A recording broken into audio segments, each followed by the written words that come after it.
Buenos días, mis hermanos, bienvenidos a esta nueva lección de Escuela Bíblica. Hoy vamos a terminar el tema número 9 que hemos venido estudiando, que se trata de la disciplina personal.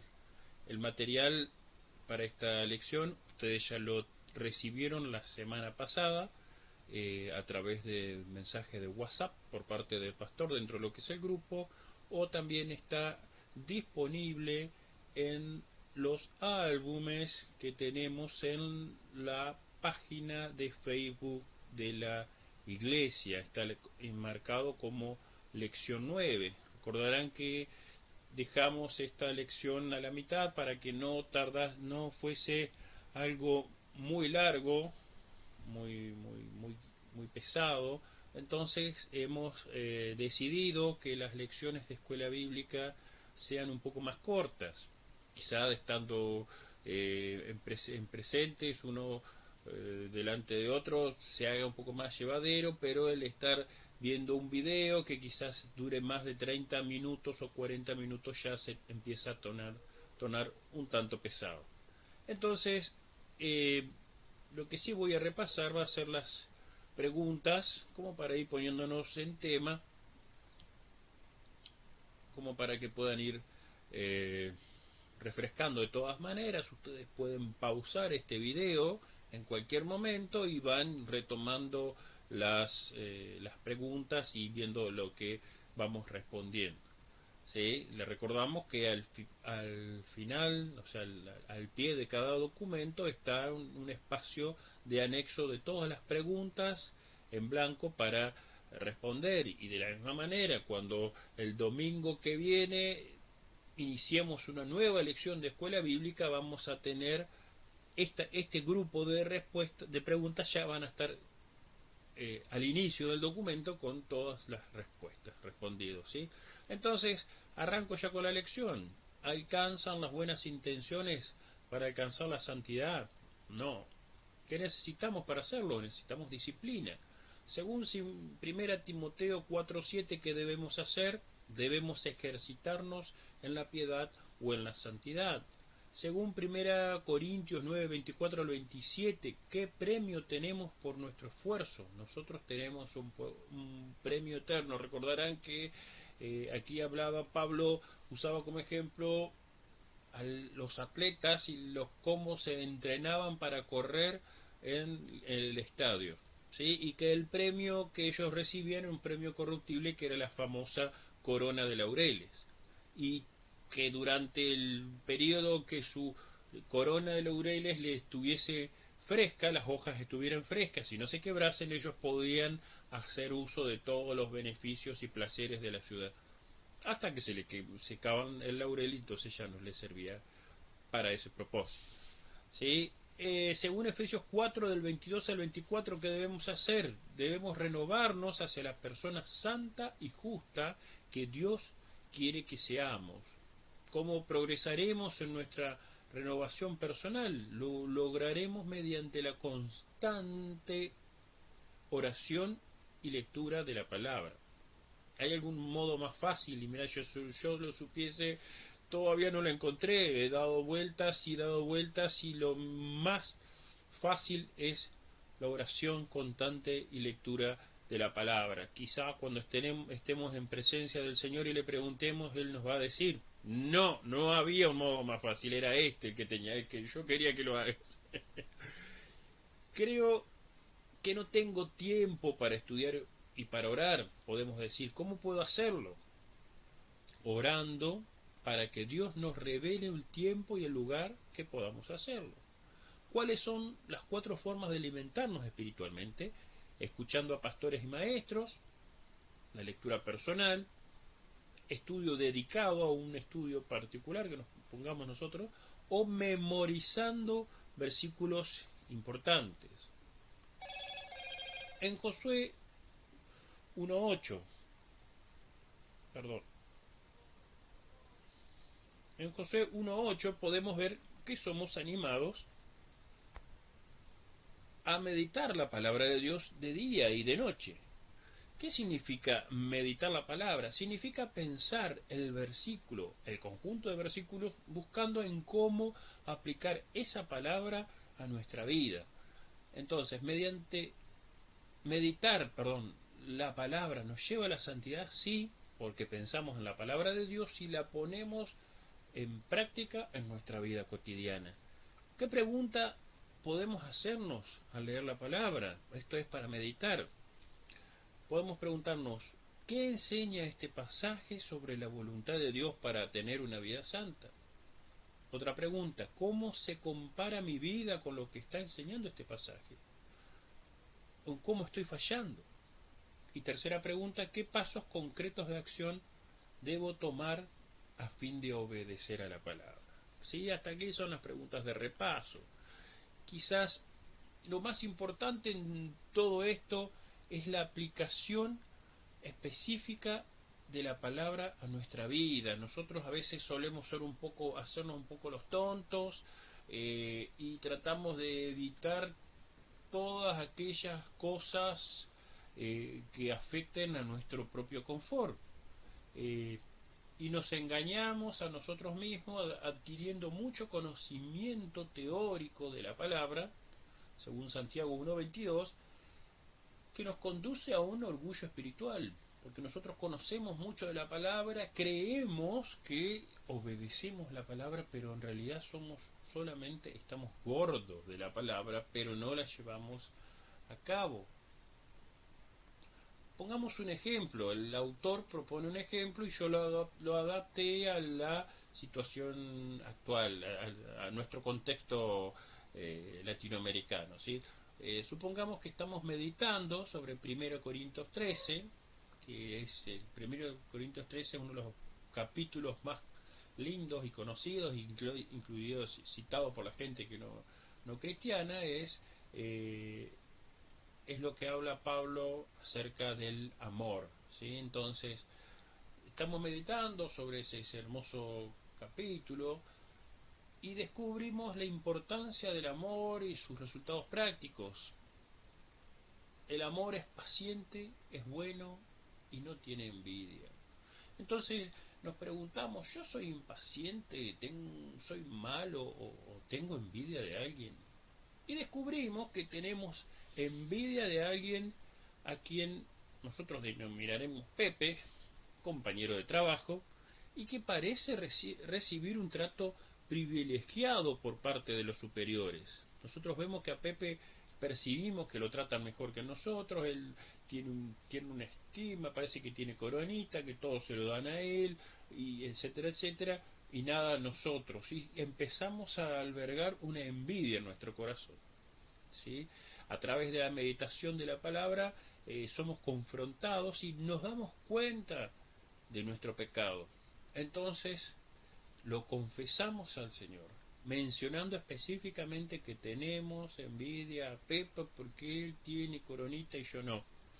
Le pedimos al Señor que lo siga bendiciendo y que su coronita sea aún mayor y que sea más grande y que siga progresando. Le pedimos también al Señor que nos dé espíritu de contentamiento a nosotros mismos para no seguir envidiándolo. Y finalmente, y si Pepe no conoce al Señor, oramos también por su conversión, para que el Señor interceda ante el Padre por él, por Pepe, para que el Padre se lo entregue, para que la luz del Evangelio brille en la mente de Pepe y que yo o cualquier otra persona le pueda compartir el mensaje de salvación a Pepe. Es probable entonces que memoricemos 1 Corintios 13:4, que es la que dice: el amor es paciente, es bueno y no tiene envidia. Y cuando veamos a Pepe, pensemos en lo que dice el versículo. Y al hacer esto día tras día, nos daremos cuenta que Dios estará creando un espíritu de amor hacia Pepe. Ya no tendremos esa envidia que teníamos, sino que ahora lo vamos a amar en el Señor. Esta es la disciplina que nos lleva a la santidad. Jamás venceremos la envidia a Pepe si no tenemos un plan estructurado para hacerlo. De esto se trata la disciplina. Podemos entonces notar dos cosas aquí, y que esto es, la disciplina para llegar a la santidad es algo que nos va a llevar toda la vida, nos va a llevar toda la vida, no es algo que uno va y dice yo quiero disciplina para la santidad, yo quiero ser santo, y pasa a través de una puerta y ¡pum!, te viene todo el baño mágico y ya sos santo y ya viví en santidad. Y ojalá, ojalá. Yo creo que hay mucha gente en las iglesias que anda buscando el tema de la santidad y el tema de obedecer la palabra de Dios, y va a cuanto milagrero se le presenta, a cuanta persona que le dice yo te doy la unción de las escobas, la unción del chicle, la unción de la nafta, la unción de no sé, y van a buscar todos esos engaños, como si eso va a ser un cambio mágico en su vida para tener la presencia de Dios, cuando en realidad la presencia de Dios la tenés cuando obedeces a su palabra.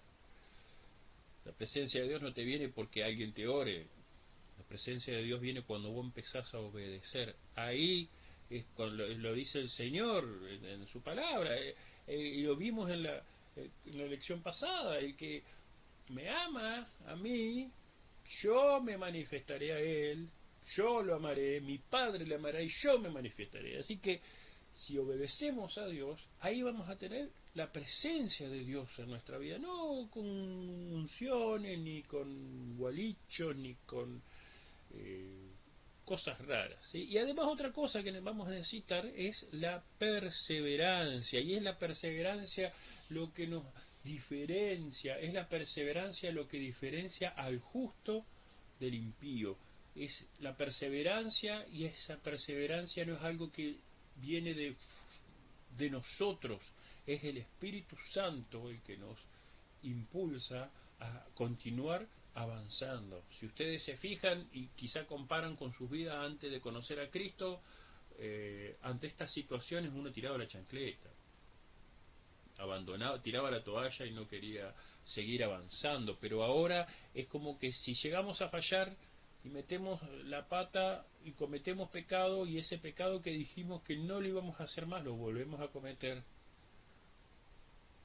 vamos a sentirnos tristes, ¿sí? Nos vamos a sentir tristes, pero también vamos a querer volver y iniciar el camino de la santidad, y ese querer volver no es nuestro, es el Espíritu Santo el que nos está llamando a que continuemos el camino de la santidad, que no nos dejemos quedar tirados, sino que avancemos.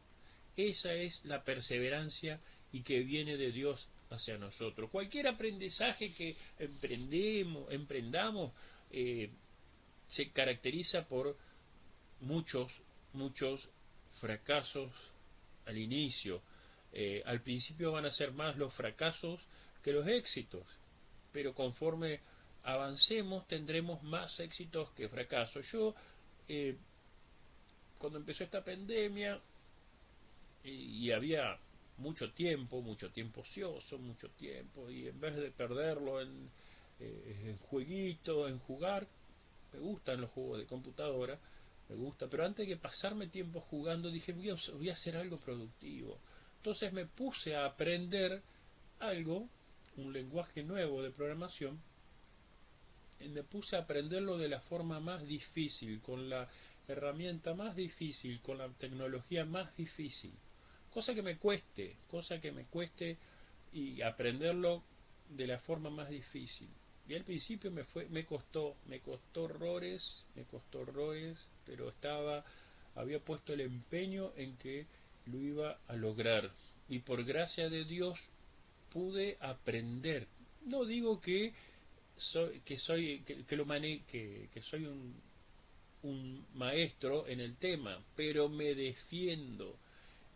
Ya estoy haciendo cosas y no solamente están siendo de bendición a mí, estoy siendo de bendición a los hermanos, por ejemplo, del seminario, porque uno de los grandes problemas que tenemos es que los docentes generaban videos de tamaño muy grande, y que algunos hermanos no podían descargar ese tamaña cantidad de videos porque se le llenaban los teléfonos, se le acababan los planes de datos, y etcétera, etcétera. Entonces, con eso que yo aprendí, pude aprender a automatizar la conversión de esos videos gigantes a hacer archivos de audio muy pequeños. Y eso con esa cosa que yo me puse a aprender y que de la manera más difícil, ¿sí? Pero ¿cómo lo logré? Perseverando, perseverando y avanzando. Me faltan muchísimas cosas, tengo muchos proyectos para seguir haciendo y que van a seguir para el Señor, pero todavía me falta, pero ya no me desanimo porque sé que voy por el buen camino y Dios me está respaldando en lo que estoy haciendo. Pero le estoy poniendo perseverancia, y en nuestra vida cristiana, en nuestra vida en la carne, cuando tenemos que luchar contra la carne, también a veces nos vamos a decir: ¿para qué estoy haciendo esto? ¿Para qué estoy haciendo esto? Si vuelvo a pecar, vuelvo a pecar, vuelvo a pecar, jamás voy a vencer este pecado. Y es eso lo que el enemigo quiere que hagas, que digas: ay, no vas a vencer jamás el pecado. El enemigo lo que quiere es que te desalientes. El enemigo quiere que no avances. El enemigo dice: no, ¿para qué vas a perseverar con el pecado? Hace una santidad precaria, que ni vos ni nadie se moleste, no vivas en extrema santidad, viví una santidad media, que una santidad tal que vos te quedes con la conciencia tranquila, que te permita jugar un poquito con el pecado, y cuando te fuiste demasiado, no, te arrepentís, pedís perdón a Dios, entonces te santificás, pero seguís permitiéndote unos pecaditos, una santidad mediocre, digamos. El enemigo es lo que te sugiere, o sea, no te dice, lo que él quiere es que vos no avances, ¿sí?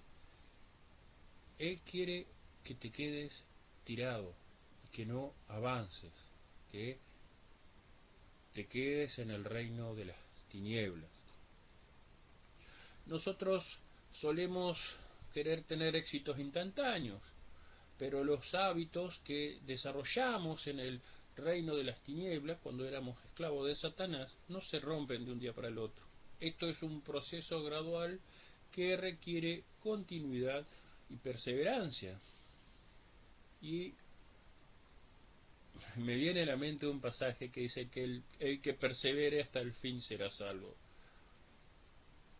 Y dice: es verdad, el que persevere hasta el fin será salvo. No el que sea victorioso de principio a fin será salvo, es el que persevere será salvo. O sea que nosotros es el, más allá que cometas el pecado una y otra vez, pero vos tenés que seguir perseverando en la santidad.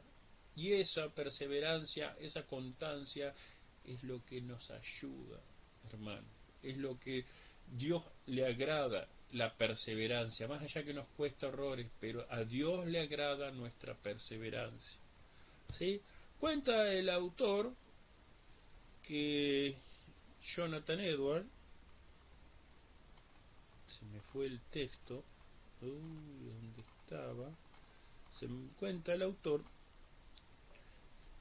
que Jonathan Edwards hizo dos resoluciones grandes en su vida. Jonathan Edwards fue un predicador que hizo uno de los mensajes evangelísticos más impresionantes de toda la historia. A su tiempo su pie resbalará, fue en un solo versículo hizo nada más. Ese era el pasaje, dice: a su tiempo su pie resbalará. Y con ese mensaje él empezó a hablar sobre cómo el hombre juguetea con el pecado, y cómo uno piensa que puede estar jugando eternamente con el pecado hasta que muere, y hasta cuando moriste, moriste. Y él empieza a explorar sobre eso, y es muy gráfico, muy explícito sobre la condenación en los infiernos, y la gente empezó cayó tal convicción de pecado sobre la gente que lo escuchaba, que los llantos de desesperación se escuchaban a kilómetros y nadie sabía por qué la gente lloraba. Y el predicador era como que no se daba cuenta y él siguió hablando y siguió hablando y siguió hablando y toda la gente se arrepintió y fue uno de los iniciares de uno de los grandes despertares que hubo, uno de los grandes avivamientos que hubo en América del Norte. ¿Sí? Es uno de los grandes despertares, creo que fue el primer gran despertar, fue con esa predicación. Un hombre que solamente él estuvo orando y ayunando y diciendo: Señor, no quiero ser yo, quiero que seas tú el que hable, y quiero que tú hables a esta gente y que el mensaje sea vos el que hable, no sea yo. Y él realmente, el Señor honró ese ayuno, honró esa oración y estuvo él y habló y los habló de una manera formidable. Jonathan Edwards hizo dos resoluciones para su vida. La primera era no hacer nada que tuviese miedo de hacer como si estuviese a morir. Es decir, si vos ya te estás por morir en una hora, él no iba a hacer nada de tal manera que le hiciese perder la salvación o que corriese el riesgo de tener algún pecado como para morir con algún pecado de aquí a una hora. Eso era lo primero, él teniendo en cuenta de que si él se llegaba a morir de aquí a una hora, él quería tener todas las cosas en santidad y en regla con el Señor. ¿Sí? Eso es la enseñanza y es lo que enseñó y lo que predicó en esa predicación. Y la otra es: resuelvo no abandonar jamás ni aminorar en absoluto la lucha contra mis propias corrupciones por infructuoso que resulte. Es decir, que él sabía que podía haber fracasos, pero que no se iba a rendir. Decidió vivir una vida en santidad, perseverando a pesar de los fracasos que tendría. Es decir, que cuanto más nosotros, hermanos. Elías pasó pasiones semejantes a las nuestras. Cuántos siervos de Dios pasaron por terribles tentaciones, y a pesar de todo ellos siguieron y perseveraron. Hermanos, tanto más nosotros que tenemos la ayuda del Espíritu Santo, debemos perseverar. Dice, fíjense lo que dice Proverbios 24:16, dice: porque 7 veces cae el justo y vuelve a levantarse, mas los impíos caerán en el mal. Es lo que yo le decía al principio, nosotros 7 veces caemos, pero volvemos a levantarnos. Mas el hombre que está en tinieblas, que sirve a Satanás, aunque no lo sepa, cae y va a caer en el mal, no se va a levantar. ¿Sí? Dice el autor entonces: la persona que se está disciplinando para la santidad cae muchas veces, pero no desiste. Después de cada fracaso se levanta y prosigue la lucha. No así el malo, el impío, tropieza con su pecado y desiste. No tiene poder para vencer o sobreponerse, porque no tiene al Espíritu de Dios en sí, o sea, en sí mismo, obrando a su favor. Y aquí entramos entonces en un tema que los cristianos muchos tratamos de ignorar, y es el tener que luchar contra el pecado. Nosotros queremos que Dios luche el pecado por nosotros y nosotros relajarlo, echarnos cruzado de brazos y que Dios pelee la batalla por mí y que Dios luche mi batalla contra el pecado, y esperamos que Dios lo haga. Pero no es así. Uno de los capítulos de Romanos es el 7 y solemos ser creyentes que estamos tratando de salir de Romanos 7 a Romanos 8. Queremos la inmediata victoria, queremos andar en el Espíritu y que sea el Espíritu el que logre la victoria por nosotros. Pero el plan de Dios es otro, y Él quiere que perseveremos en la disciplina que lleva a la santidad. Podemos leer Romanos 7:15 que dice: no hago lo que quiero, sino lo que aborrezco, eso hago. ¿Sí? Y entonces, ¿acaso podemos negar que muchas veces no es esa la experiencia más frecuente?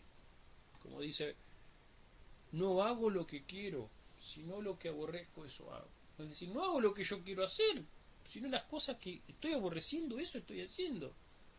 Es contradictorio porque mi cuerpo me lleva a hacer cosas que yo no quiero hacer. Mi nuevo hombre, el hombre espiritual, termina haciendo cosas que no quiere hacer, porque las cosas que aborrece el hombre espiritual las termina haciendo porque el cuerpo me lleva. Ese es el planteo que hace Pablo, inclusive Pablo, el apóstol Pablo, escribiendo esa tremenda carta a los romanos, que muchos dicen que es un evangelio en sí mismo, la síntesis de todo el evangelio está en Romanos. Inclusive ahí Pablo explica y se sincera con los hermanos de Roma, es decir, que él lucha y tiene terribles luchas con su carne, con su pecado. Sí, entonces, voy a saltar las preguntas y voy a seguir avanzando con el tema. ¿Sí? Después voy a hacer las preguntas todas al final. Entonces decimos, leamos Isaías 6.5. ¿Sí? Me fui a la página 10. 6.5. Ay de mí que soy muerto, porque siendo hombre inmundo de labios y habitando en medio de pueblo que tiene labios inmundos, han visto mis ojos al Rey Jehová de los ejércitos. Es decir, Isaías es un profeta de Dios que, si bien vivía en santidad, no pudo evitar clamar al cielo estar muerto porque había visto a Dios. Entonces, nosotros, a medida que avanzamos en el conocimiento de Dios y de su santidad y vamos practicando la santidad, tanto más nos damos cuenta que nuestro objetivo de santidad se aleja más. Y es decir, yo quiero alcanzar esto, estoy alcanzando esto. Voy a ver si me veo, porque la otra vez hice un ejemplo y no se vio. A ver, yo quiero alcanzar esto, ¿sí? Vengo con esto. A medida que voy avanzando, este objetivo principal se me va alejando. Esta es la santidad de Dios y esta es mi santidad. Hasta que llega un momento que la santidad, a medida que va avanzando, se va. Es cada vez más amplio la distancia entre la santidad de Dios y mi propia santidad. Y esa distancia la va poniendo Dios para que nosotros no nos relajemos y digamos, ja, ya llegué a la santidad, soy perfectamente santo, me puedo confiar, ya no tengo que prestar atención a nada, con este estándar de vida ya estoy listo, papi, vamos a pasar a otra cosa. No, Dios nos va marcando la diferencia para que nosotros nos demos cuenta que nunca tenemos que bajar los brazos, más en este mundo inmundo, con todas las cosas que vemos. Debemos cuidar nuestra santidad. Entonces, finalmente leamos Salmos 119, 104, Romanos 7:22, Primera de Juan 5:3, Romanos 7:12 y Romanos 7:24. Entonces vamos a ver cómo los encadena el autor para obtener un mensaje interesante. Entonces, al progresar en la santidad, aborrecemos el pecado. Entonces dice Salmo 119, 104, de tus mandamientos he adquirido inteligencia, por tanto he aborrecido todo camino de mentira. Y nos deleitamos en la ley de Dios. Dice Romanos 7:22, porque según el hombre interior me deleito en la ley de Dios. Pues este es el amor de Dios, que guardemos sus mandamientos, y sus mandamientos no son gravosos. Dice 1 Juan 5:3. Entonces vemos que la perfección de la ley y la justicia de todo lo que nos pide y exige, aceptamos el hecho de que sus mandamientos no son gravosos, es decir, no son pesados. De manera que la ley, a la verdad, es santa, y el mandamiento santo, justo y bueno. Esto es Romanos 7:12. Entonces, vemos que la perfección de la ley y la justicia de todo lo que nos pide y exige, y aceptamos el hecho de que sus mandamientos no son gravosos, sino que son santos y justos.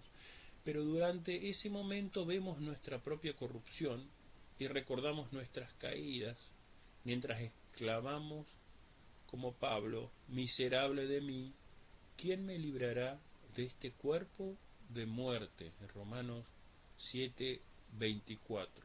Y es entonces cuando nosotros queremos tirar la toalla, ¿no?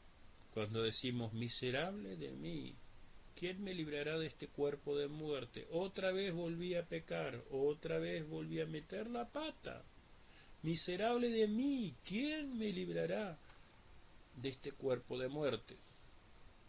Queremos abandonar todo. Pero como dice el proverbio, el justo cae 7 veces y 7 veces se levanta. ¿Sí?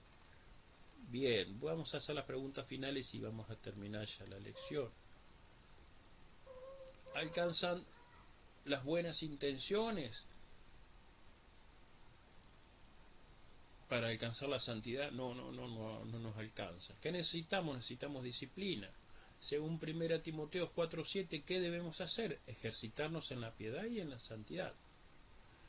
Según 1 Corintios 9 del 24 al 27, ¿qué premio tenemos por nuestro esfuerzo? Un premio eterno. Según 2 Timoteo 3:16, ¿cómo debemos disciplinarnos? Mediante la palabra que nos instruye. Según Efesios 4:22 al 24, ¿qué debemos hacer? Renovarnos hacia la persona santa y justa que Dios quiere que seamos. ¿Cómo progresaremos en nuestra renovación personal? Mediante la constante oración y lectura de la palabra. ¿Hay algún modo más fácil? Y no hay uno. Creo, es una pregunta que decimos, una afirmación que hacemos nosotros. Creo que no tengo tiempo para estudiar y orar. ¿Cómo puedo hacerlo? Debemos orar para que Dios nos revele el tiempo y el lugar para poder hacerlo. ¿Cuáles son las 4 formas de alimentarnos espiritualmente? Escuchando a pastores y maestros, mediante lectura personal de la Biblia, estudio dedicado sobre algún tema particular o memorizando versículos importantes. En Josué 1:8 podemos ver que somos animados a meditar la palabra de día y noche. ¿Qué significa meditar la palabra? Significa pensar el versículo o conjunto de versículos buscando en cómo se aplica a nuestra vida. Entonces, meditar la palabra nos lleva a la santidad, sí, porque pensamos la palabra y la ponemos en práctica en nuestra vida cotidiana. ¿Qué preguntas podemos hacernos al leer la palabra? ¿Qué enseña este pasaje sobre la voluntad de Dios para tener una vida santa? ¿Cómo se compara mi vida con lo que enseña este pasaje? ¿Qué pasos concretos de acción debo tomar para obedecer la palabra? ¿Qué nos sucede si solo adquirimos conocimiento teórico de la palabra sin ponerla en práctica? Nos convertimos en oidores, según Santiago 1:21, y nos volvemos orgullosos espiritualmente. ¿Sí? Como empezamos a aprender algo, cuando empezamos a aprender algo nuevo, frecuentemente fallaremos. ¿Qué lograremos con la práctica? Ya no fallaremos tan frecuentemente. Y sin el ejercicio de la santidad, mortificando la carne, inicialmente fallamos. Si en el ejercicio de la santidad, si en el ejercicio de la santidad, mortificando la carne, inicialmente fallamos y volvemos a caer, ¿qué debemos hacer? Debemos continuar perseverando. ¿Qué nos enseña Proverbios 24 al 6? Que los justos vuelven a levantarse mientras los impíos no. Que aprendemos de Romanos 7:15, que el mal está en nuestro cuerpo y que muchas veces nuestros cuerpos nos llevan al mal. Según Isaías 6:5, que nos sucede en nuestro crecimiento en santidad. A medida que crecemos en santidad, tanto más lejos nos parece la santidad de Dios.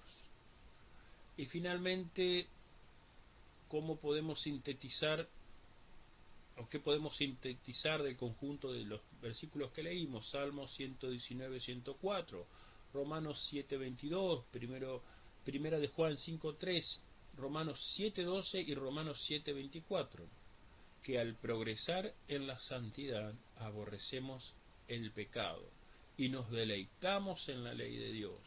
Vemos que la perfección de la ley y la justicia de todo lo que nos pide y exige, y aceptamos el hecho de que sus mandamientos no son gravosos, sino santos y justos, pero durante ese momento vemos también nuestra propia corrupción y recordamos nuestras caídas mientras exclamamos como Pablo: pobre de mí, ¿quién me librará de este cuerpo de muerte? Y queremos tirar la toalla, pero no debemos hacerlo. Si queremos tener éxito en el camino de la santidad, debemos aprender a perseverar a pesar de los fracasos. O sea que por más que el diablo te diga: ay, sos un santurrón, mira lo que hiciste, ¿cómo puedes decir que estás viviendo en santidad si volviste a caer en ese pecado? Debemos perseverar, porque nosotros somos los justos del Señor, y caeremos 7 veces y 7 veces nos levantaremos. El Señor te bendiga, hermano, te dé una semana de obediencia, y nos encontraremos el próximo domingo, Dios mediante, para seguir avanzando en el estudio de la santidad. Señor Jesús, te damos gracias por esta lección. Te pedimos, Señor, que estés bendiciendo nuestras vidas, estés bendiciendo nuestros corazones, y que esta enseñanza se grabe a fuego en nuestros corazones para que podamos cada una de estas palabras ponerlas por práctica, llevarla en obra en nuestras vidas, Señor, que podamos adquirir disciplina para vivir en santidad, que podamos adquirir el hábito de meditar en tu palabra, en cada porción y mensaje, para entender cómo aplicarnos a nuestra vida. Señor, ayúdanos en este cometido, en este propósito que has puesto en nosotros de alcanzar y vivir en santidad. En el nombre de Jesús. Amén. El Señor los bendiga, hermano.